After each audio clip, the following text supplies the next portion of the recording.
Biriyle görüşdən çıxırsınız və görüşdən evə qayıdana qədər zehninizə düşüncələr dolmağa başlayır. Orada niyə elə dedim? Görəsən mənim haqqımda nə düşündü? Görəsən onu əsəbləşdirəcək nəsə etdimmi? Hansısa sözü deməsəydim çox daha ağıllı görünərdim və s. kimi düşüncələr zehninizə axın eləyir. Əslində görüş bitib, amma sizin zehninizdə bu hadisə hələ də davam eləyir və siz təkrar-təkrar həmin görüşdəki davranışlarınızı, sözlərinizi analiz eləyirsiniz. Evə gəlirsiniz, evdə də analiz etməyə başlayırsınız, hətta gecə yatağınıza uzanırsınız və səhərki görüş haqqında təkrar-təkrar analiz etməyə davam edirsiniz. Və bu analizlər, bu təhlillər siz hansısa bir görüşdən çıxdıqdan sonra, kimləsə mübahisə etdikdən sonra, hansısa bir təqdimat verdikdən sonra zehninizdə axın eləməyə davam eləyirlər. Əgər bu problemlər sizə də tanışdırsa, mən klinik psixoloq Aynur Həsənzadə bugün sizinlə həddindən artıq analiz etmə davranışımızın altında yatan səbəbləri və bu davranışın həll yollarını danışacağıq. İlk növbədə zehnimizdəki bu analiz etmə davranışını ruminasiya adlandıracağıq. Ruminasiya keçmişdə baş verən hadisələrin zehnimizdə təkrar-təkrar canlanması, həmin hadisələri təkrarən düşünməyimiz və analiz etməyimiz mənasına gəlir. Gəlin düşünək ki, beyin nəyə görə bir şeyi həddindən artıq təkrar-təkrar düşünməyə, analiz etməyə, təhlil etməyə ehtiyac duyar. Əgər qarşımızda hansısa bir problem, təhlükə, təhdid olaraq gördüyümüz bir durum varsa, beyin bunun üzərinə təkrar-təkrar düşünərək, analizlər eləyərək əslində buradakı problemi çözməyə çalışır. Əslində bizim üçün düşünmək və analiz etmək tam təbii bir zehni proseslərdir. Çünki bunun nəticəsində biz hansısa bir problemlərimizi həll edirik, onlara bir çözüm tapırıq. Lakin sağlam şəkildə düşünməyimiz və analiz etməyimiz bu zaman olur ki, biz bir problem haqqında düşünürük, bunun niyə bir problem olduğunu dərk edirik və bu problemin üzərinə düşünərək müəyyən bir həll yolları tapırıq. Və buradakı analizimiz, təhlilimiz adətən qısa müddətli olur. Ruminasiya zamanı zehnimizə gələn düşüncələr, təhlillər və analizlər isə təkrarlanan və narahatlıq verici bir təhlillər olur. Yəni biz bu təhlillərin nəticəsində heç bir problemi həll etmiş olmuruq, nəticədə heç nə dəyişmir. Biz sadəcə təkrarlanan bir şəkildə eyni hadisələri, eyni düşüncələri analiz eləyirik və adətən də bu analizlərimizin nəticəsində də məyusluq, utanc, günahkarlıq və s. kimi qeyri-sağlam, negativ emosiyalar hiss eləyə bilirik. Lakin burada belə bir məqam var. Ruminasiya zamanı da əslində həll etdiyimiz bir problem var. Zehin bunu boş yerə etmir. Çünki ruminasiya zamanı biz həmin hadisədə, həmin o problem kimi gördüyümüz vəziyyətdə yaşadığımız hansısa bir duyğudan qaçınırıq. Yəni həddindən artıq analiz etmək, həddindən artıq düşünmək əslində bizim öz duyğularımızla kontakt yaratmaqdan qaçınma üsulumuzdur. Biz hansısa bir hadisədən sonra, bir təqdimat verdikdən sonra, bir mübahisədən sonra müəyyən bir duyğular yaşayırıq əslində. Bəzən bu bir təşviş, bəzən bir qorxu, bəzən utanc və yaxud da günahkarlıq ola bilir.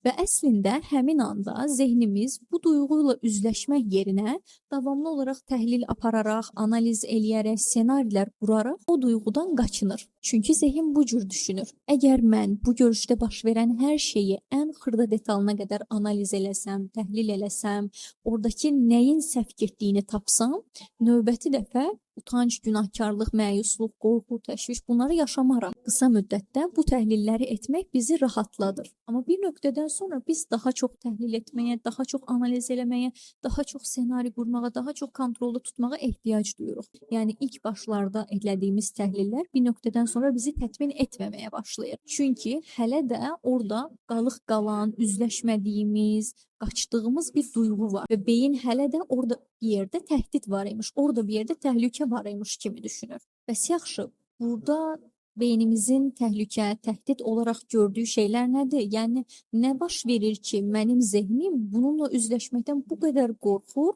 və qaçınmaq üçün bax belə analiz etmək, təhlil etmək kimi yollar tapmağa başlayır. Əslində bu ruminasiya etdiyimiz hadisələr bizim üçün müəyyən bir ipuclarıdır. Harda yaram var və tam olaraq nəyi sağaltmağa ehtiyacım var? Məni bu qədər qorxudan nədir? Bunu anlamağımız üçün bir ipuclarıdır. Məsələn, az öncə mənim verdiyim nümunələrdən birisində biz baxdıq ki, fərd düşünür ki, görəsən mən qarşımdakı insanı qəzəbləndirəcək hansısa bir davranış etdimmi? Və zehin burada həddindən artıq düşünərək, həddindən artıq analiz edərək əslində yox, bax mən ona əsəbləşdirəcək heç nə etməmişəm cavabını eşitmək istəyir. Çünki qarşısındakı insanı əsəbləşdirmiş olma ehtimalından həddindən artıq qorxur. Bax elə ipucu da burdadır ki, niyə qorxur? Tam olaraq onu qorxudan nədir? Bunu anlamaq elə oradakı qaçındığımız, qorxduğumuz, üzləşməkdən qorxduğumuz yaranı görməkdir. Burada kimsə söyləyə bilər ki, əgər mən o insanı əsəbləşdirsəm, o artıq məndən ünsiyyət qurmayacaq, nəticədə isə mən tək qala bilərəm. Deməli, əslində mənim burada qorxduğum şey tərk olunmaqdır, yaxud da tək qalmaqdır. Və mən sırf bu ehtimalın olmayacağına özümü inandırmaq üçün təkrar bu situasiyanı analiz eləyirəm, təhlil eləyirəm və o cavabı eşidib rahatlamağa çalışıram ki, bax, sən heç bir səhv eləməmisən, o sənə əsəbləşməyib və sən tərk olunmayacaqsan. Və ya başqa bir hadisədə təkrar analiz edib, təhlil edib düşünə bilərik ki, görəsən mənim səhv dediyimi düşünmədilər, səhv danışdığımı düşünmədilər, mənim haqqımda axmaq olduğum yaxud da bilgisiz olduğum kimi bir qənaətə gəlmədilər. Yenə də burada təkrar analiz eləyərək, düşünərək, fərqli ssenarilər dəyərləndirərək fərd bu cavaba gəlmək istəyir ki, yox, heç kim sənin səhv danışdığını yaxud da hansısa bir mövzuda bilgisiz olduğunu düşünmədi. Bu qənaətə gəlmək əslində onu rahatladacaq. Yenə də burada nədən qorxur fərd? Əgər səhv demiş olsam, mənim yetərsiz, uğursuz, bacarıqsız bir insan olduğumu düşünəcəklər. Ona görə də təkrar analizlər eləyərək bax bu qorxusundan qaçınmağa çalışır. Hətta bəzi fərdlər özlərinə çox daha tənqidi, çox daha sərt yanaşa bilirlər. Bax, sən orada o sözü deməsəydin, o səndən inciməzdi. Bəlkə də indi səndən inciyib, amma xəbərin yoxdur. Görürsən, bacarmırsan o insanla danışmağı, yaxud da gördün təqdimatda falan şey səhv deməsəydin, indi bu narahatlığı yaşamazdın. Uğursuzsan, bacarıqsızsan kimi fikirlər də ola bilirlər. Və burada da fərdin özünə bu qədər tənqidi yanaşması emosional yükü 2 qat artırır. Yəni əslində bu qədər çox analiz eləməyimiz, bu qədər çox təhlil eləməyimiz, bu qədər çox düşünməyimiz o səbəbdəndir ki, biz hansısa bir duyğumuzla yaxud da hansısa bir inancımızla üzləşməkdən qaçınırıq.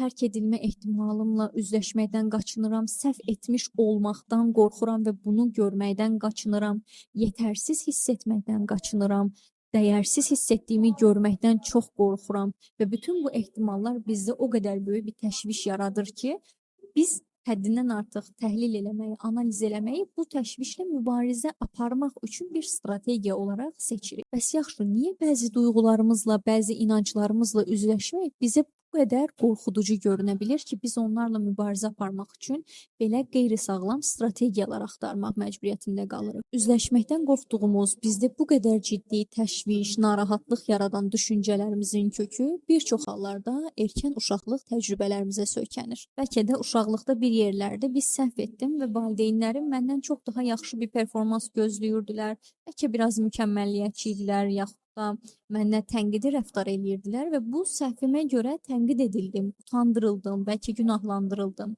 Ona görə də bu gün səhv etmə ehtimalı mənim üçün həddindən artıq böyük bir stres yaradır. Və ya bəlkə də uşaqlıqda yanlış bir davranış elədiyim zaman, valideynlərimi əsəbləşdirəcək bir şey etdiyim zaman sənin ata-anan olmarıq, səni burada qoyub gedərik şəklində sözlərə məruz qalırdım və tərk ediləcəyimi o anda ciddi qəbul edərək bundan çox qorxurdum. Və bugün bu hadisələrdə yaşadığım vəziyyətlər məhz həmin andakı inanclarımı, həmin andakı qorxularımı tətiklədiyi üçün onlarla üzləşməkdən bu qədər qaçınıram və bir baş etmə yolu olaraq da bu hadisələri təkrar analiz etməyi, təkrar düşünməyi bir mübarizə yolu halına gətirirəm. Bəs burada həll yolu nədən ibarətdir? Burada ilk növbədə qaçındığımız, görməkdən qorxduğumuz bu duyğuları və onların səbəbini anlamaq ilk addım olacaq. Bu mexanizmləri anladıqdan sonra isə bu duyğulardan dərhal qaçınmağa çalışmaq yerinə biraz bu duyğularla qala bilmək, onları anlaya bilmək, onları hiss edə bilmək üçün özümüzə şərait yaratmağımız önəmli olacaqdır. Bu duyğularınızı hiss etməyə şərait yaratmaq və onların sizə vermək istədiyi mesajı anlamaq üçün sizlərə hazırladığım Ruhun Ehtiyacı adlı rəhbərli meditasiyadan istifadə edə bilərsiniz. Üçüncü və ən önəmli məqamlardan birisi isə siz bu qorxduğunuz, qaçındığınız situasiyalarla bağlı öz daxili şəfqətli iç səsinizi formalaşdıra bilərsiniz. Məsələn, əgər siz səhv etməkdən qorxursunuzsa, bu iç səs vasitəsilə özünüzə söyləyə bilərsiniz ki, ola bilər, səhv edə bilərəm, amma səhv etmək mənim bütün şəxsiyyətimi yetərsiz bir insan etmir. Bir situasiyada səhv etsəm belə yenə də özümə dəstək ola bilərəm. daha yaxşı bu şeyi etməyin yollarını öyrənə bilərəm və yaxud da sadəcə bir insanı əsəbləşdirdiyim üçün onun məni tərk edəcəyi fikri doğru deyil. Biri ilə mübahisə etdim deyə ömür boyu tək qalacağım, yanımda heç kimin olmayacağı fikri doğru deyil şəklində şəfqətli, sizə doğruları söyləyən, hadisələrə obyektiv baxa bilən bir iç səs formalaşdırmağınız bu problemin həllində önəmli olacaqdır. Və əgər hələ də bu duyğularla, bu düşüncələrlə üzləşmək, onlarla qalmaq sizə çox qorxuducu, çox təşviş verici görünürsə, o zaman da bir professional dəstək alaraq psixoterapiya köməyi ilə siz buradakı mexanizmləri anlaya bilərsiniz. Bu duyğularla bir mütəxəssis köməyi ilə üzləşə bilər, onları anlaya bilər və onlarla sağlam mübarizə strategiyalarını öyrənə bilərsiniz. Məndən isə bugünlük bu qədər. Ümid edirəm ki, bu video həddindən artıq analiz etmə davranışınızın səbəblərini tapmaq üçün sizə kömək etmişdir. Bu arada bunu əlavə eləmək istəyirəm ki, bu videonu bir izləyicimin sualı əsasında çəkdim. Ümid edirəm ki, həmin izləyicim bu videodan faydalandı və sizin də bu tipdə narahatlıqlarınız, suallarınız varsa rəylərə yaza bilərsiniz və mən növbəti videolarda bu mövzuları da mütləq ki diqqətə alacağam. Məndən isə bugünlük bu qədər. Özünüzə çox yaxşı baxın, sevgi ilə qalın.